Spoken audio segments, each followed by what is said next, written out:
Hello, what's up mga kanukis? Andito na naman tayo sa panibagong episode ni Kanukis! Alright!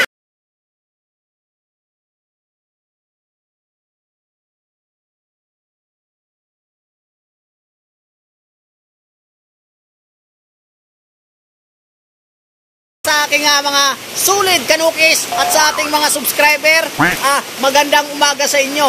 Totally mga kanukis, hindi naman maganda yung panahon kasi ito, umaga ay malakas yung ulan. Kung makikita nyo mga kanukis, ayan, malakas yung ulan mga kanukis, umagang umaga.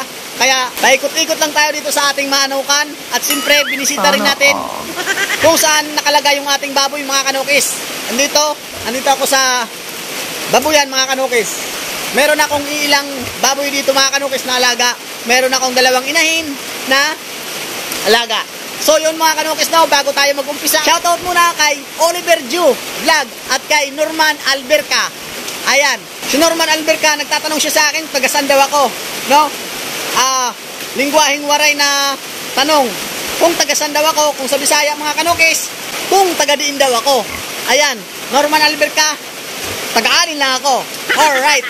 At si Oliver Ju naman mga kanukis ay isa rin yan sa kaibigan natin mga kanukis na gumagawa din ng mga content about din sa manok, no? Ayan, suportahan natin si Oliver Ju, no? Nagbibigay din siya ng mga tips, ideas mga kanukis patungkol sa manok mga kanukis. Oliver Ju Vlog at Norman Alberca, shoutout sa inyo. Welcome to my family. Alright. So yan mga kanukis, no? Dispiras na nga ng Kapaskuhan mga kanukis, no? Andito pa rin tayo sa bukid mga kanukis. Walang kasawa ditong ginagawa natin dito sa ating pag-aalaga mga kanukis ng ating mga alagang hayop mga kanukis, no? So ngayon mga kanukis, napakita ko, i-update ko sa inyo mga kanukis yung ating mga baboy. Yung ating baboy mga kanukis dito sa baba, no? Kasi medyo nagka-problema yung isa nating baboy mga kanukis. Hindi naman mismo sa baboy yung problema, kundi yung pintuan lang mga kanukis, no? Alright, so yun, puntahan na natin mga kanukis kasi puro na naman salita si kanukis, no? So ayan mga kanukis, ipapakita ko sa inyo yung ating alagang mga baboy mga kanukis, no? Alright. So ayan mga kanukis, yung ating baboy mga kanukis. Ayan mga kanukis, kung makikita nyo, pinalian namin ng lubid mga kanukis kasi yung pinawilding kong pintuan na steel bar, bumigay mga kanukis. Ayan bumigay pati dito sa baba. Sa ngayon mga kanukis, hindi natin mapapagawa ito kasi nga walang kuryente ngayon dito sa amin mga kanukis, no? Hindi natin mapapawilding yan. Ayan. So kaya ganyan lang muna pansamantala yung ating pintuan mga kanukis. Kung makikita nyo, kinagat-kagat na nga ng baboy yung lubid mga kanukis. So ito mga kanukis na baboy natin, buntis ito mga kanukis. Baka itong January, ito mga anak mga kanukis na baboy natin. Kung makikita nyo mga kanukis, malaki na yung tiyan ng ating baboy mga kanukis. Sigurado January mga kanukis, mga anak na yan. So dito naman tayo sa kabila mga kanukis, meron ding tatlong mga piglets dito mga kanukis. Ayan, may tatlo tayong inaalagaan ding baboy dito mga kanukis. Ayan ito yung isa. Itong tatlo mga kanukis pala, hindi yan sa atin. Ayan, kaila binan yan mga kanukis na tatlong maliliit pa na baboy. Ayan, ito yung pangalawa kong inahin mga kanukis na baboy. Ito mga kanukis, ito yung masasabi natin na malandi mga kanukis kasi 3 beses mga kanukis naglandi bago nabuntis. Ayan, so 3 beses ko yan mga kanukis pinaasawa sa barako mga kanukis bago siya mabuntis. Ayan mga kanukis. So ewan ko ba bakit may mga ganung baboy mga kanukis na hindi agad-agad nabubuntis, no? So tulad nito mga kanukis, 3 beses siya nabulugan. Hindi tulad nung isa nating unang pinakita mga kanukis na 1 beses lang nabulugan mga kanukis, buntis agad. Ayan mga kanukis, ayan yung ating baboy dito. Sa mga di nakakala mga kanukis, bukod sa manok na inalagaan natin, meron din tayong mga baboy na inalagaan. Ayan mga kanukis. So yun mga kanukis, no, nakita nyo yung ating mga alaga dito. Yun lang ang problema mga kanukis, ay nasira lang yung pintuan. So ipapagawa natin yan mga kanukis kapag may kuryente na, no? So ngayon mga kanukis, pagpasensyahan nyo na, medyo pasigaw tayo kasi malakas yung tulo ng ulan mga kanukis sa bubong, no? Yun mga kanukis, doon naman tayo, no? Pupunta tayo doon sa taas kung saan nakalagay yung ating mga manok mga kanukis. Doon naman tayo si chicken talk naman tayo mga kanukis. Alright. So ayan mga kanukis, punta muna tayo sa taas. Ayan. 1 hour later. So ayan mga kanukis, andito na tayo sa taas kung saan nakalagay yung ating mga manok naman mga kanukis. Update ko lang yung ating mga manok mga kanukis kasi yung ating mga manok mga kanukis kahapon na naka-cord ay ating iniligay sa kulungan mga kanukis. Ayan kung makikita nyo. Halos lahat ng ating kulungan mga kanukis, lahat ay may laman. Ayan. Kung makikita nyo sa gitna mga kanukis, ito, may anahaw. Nilagyan natin ng sapin mga kanukis para pag umipot sila mga kanukis, ay doon mapupunta mga kanukis sa anahaw, no? Para mas madali linisin mga kanukis. So yun mga kanukis, kung makikita nyo, meron pa tayo ditong mga pakawala mga kanukis. Ayan. Kung makikita nyo mga kanukis, nilalamig sila mga kanukis, no? Nilalamig yung ating mga manok mga kanukis. Kaya nga kahapon, pumunta ako dito mga alas 5 na, nilagay natin sa kulungan mga kanukis yung ating mga manok. Yung iba mga kanukis, nailagay naman na ng pamangkin ko sa kulungan. Kaso nga lang, may natira pang 5. Yun nga yung inasikaso ko kahapon na ilagay dito sa kulungan mga kanukis, no? So kumuha tayo ng anahaw, nilagyan natin ng sapin para simpre pag umipot sila, yun nga mga kanukis, no? Hindi naman magkakalat. Madaling linisin mga kanukis. Tatanggalin lang natin yung anahaw. Pag nilinisan natin, sasama na yung mga ipot mga kanukis kasi nakapatong naman na doon sa anahaw. So ayan mga kanukis, no, titingnan natin o i-check natin yung ating mga manok mga kanukis. Nasa kulungan sila lahat mga kanukis. Yung ating mga naka-cord, nilagay natin mga kanukis sa kulungan. Alright. Mga kanukis, oh, ayan yung ating manok. Makikita nyo, mga ano talaga sila mga kanukis. Mga nilalamig mga kanukis. Ayan. Ilang araw na rin pabalik-balik yung ulan mga kanukis, no? Mag-iisang linggo na, ganito yung panahon mga kanukis. Araw lang ng saglit, ulan na naman. Ayan, tapos may kasama pang hangin. Siguro nga, baka nga, may bagyo mga kanukis, no? So ito mga kanukis, yung iba nating mga manok, andito sa kulungan. Ayan. So ayan, yung isa nakawala kahapon. Ayan, no? Yan mga kanukis, nakakulong na rin yan. Isa na rin yan sa tinatalian natin. So ayan. Yung iba natin mga pakawala mga kanukis, andyan. May 2 lalaki na pakawala. So andito, may laman din ito. Andito yung mga inahin natin mga kanukis. Ayan. Ito yung lemo natin. Ayan pa, may babae pa doon. Ito. Yung kalisay. Yung bulik. Saka ito. Mga inahin halos mga kanukis. Halos lahat mga kanukis ng kulungan mga kanukis. Kung makikita nyo, may laman talaga. Saka doon mga kanukis sa baba, ayun. Yung kulungan na yun, lahat yun may laman. 5 kwarto yun mga kanukis ng manok. Lahat yun may laman. Kung makikita nyo yung ating cord mga kanukis, walang kalaman-laman mga kanukis. Kasi nga, yun nga, ginawa natin ng paraan na ilagay dito sa kulungan mga kanukis yung ating mga manok.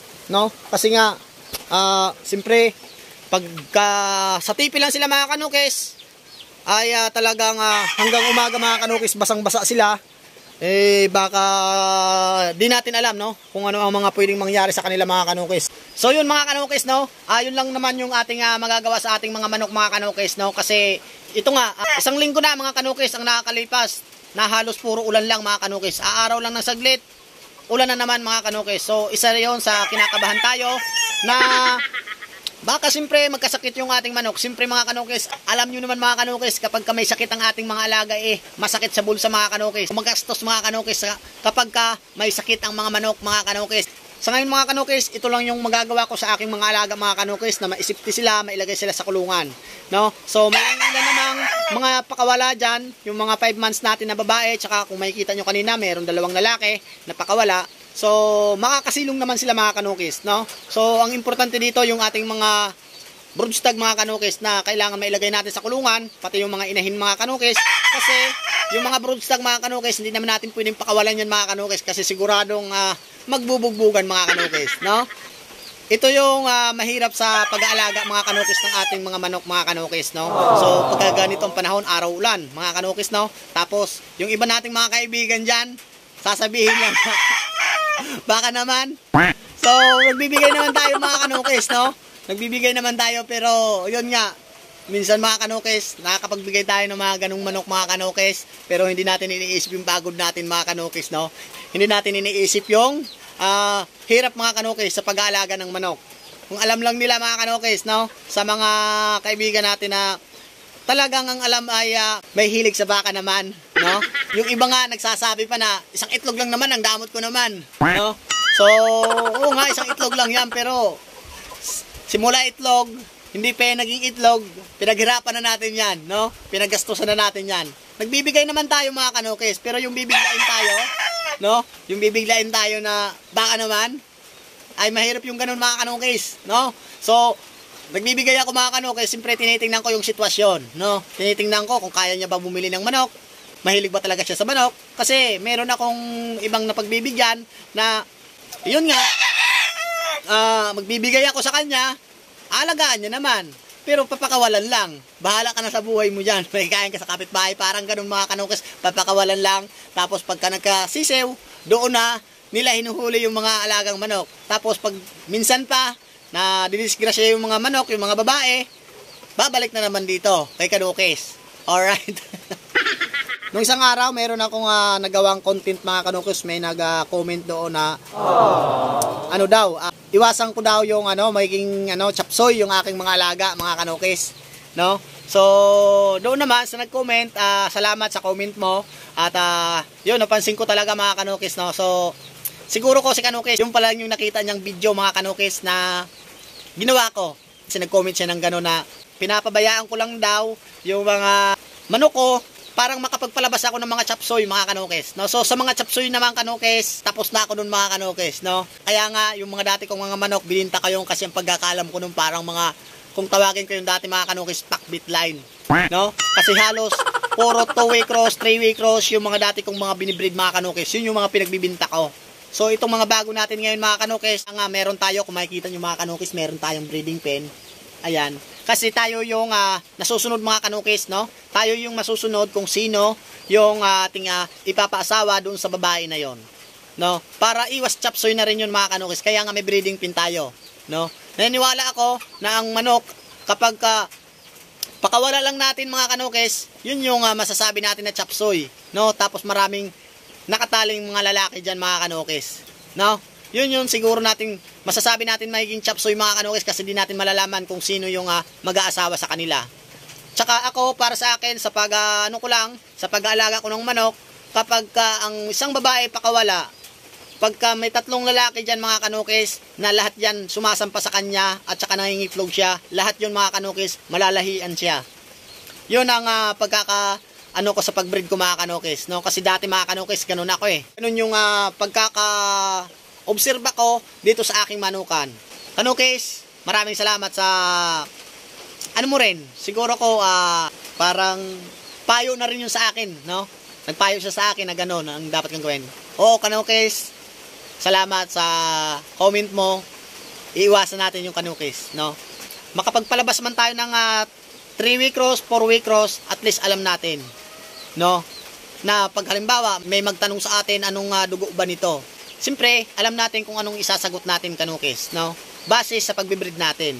Kasi tayo mga kanukis, yung mga nakuha nating manok, may tiwala naman tayo sa ating pinagkunan na yung mga manok na yan, ganito, kung ano yung sasabihin nila, yun din yung sasabihin natin sa magtatanong sa atin. Kung sasabihin nila, ito pure 5K sweater, ito ay pure bulik, o siyempre papaniwalaan natin yung kanukis, no? Kasi sa kanila yon, no? Yun yung punto ko doon sa sinasabi ko na iniiwasan din natin yung chapsoy na sinasabi. So yun mga kanukis, yun na lang muna yung update natin sa ating manukan dito, no? So ayan nga, patuloy pa rin yung ulan, bisperas na ng Kapaskuhan mga kanukis. Ito yung pamasko sa atin mga kanukis. So ang kaganda lang naman dito mga kanukis, wala naman may diferensya, no? Wala naman may mga sipon sa ating mga alaga.